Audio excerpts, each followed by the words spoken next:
Aproxima-se do palanque a Guarda Municipal. A Guarda Municipal de Santa Maria foi criada em 2011 através da Lei Complementar número 085, de 10 de novembro de 2011. Atualmente compõe o superintendente da Guarda Municipal, o Sr. Luiz Orneide Martins Gonzato, e o assessor de fiscalização e operações da Guarda Municipal, o Sr. Santo Alcemar da Silva Cordeiro.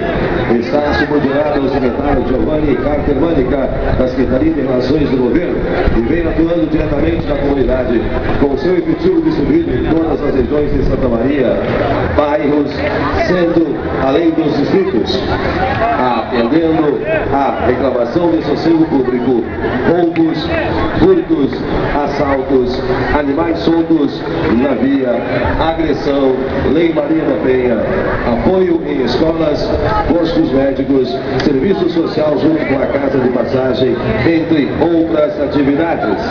A Guarda Municipal está composta por um efetivo de 156 homens em 38 viaturas. Guarda Municipal de Santa Maria.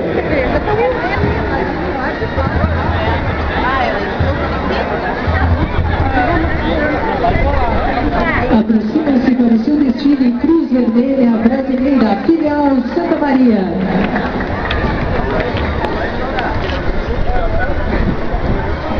É eles, né? Não é eles. Ah, não é. É outro grupo. A Cruz Vermelha Brasileira foi fundada em 5 de dezembro de 1908 e desde então se tornou instituição modelar, tanto em tempos de guerra, no socorro aos feridos em campo de batalha ou na liberação de prisioneiros de guerra, da forma prevista nas convenções de Genebra, como em tempos de paz, levando ajuda às vítimas de catástrofes e desastres naturais, secas, enchentes, terremotos e situações de calamidade pública.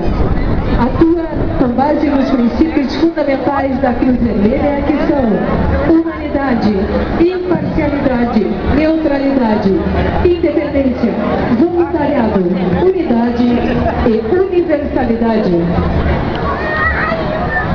A Cruz Vermelha Brasileira é reconhecida pelo governo brasileiro como sociedade de socorro voluntário, autônoma, auxiliar de poderes públicos e, em particular, dos serviços militares de saúde, bem como única sociedade nacional da Cruz Vermelha autorizada a exercer suas atividades em todo o território brasileiro.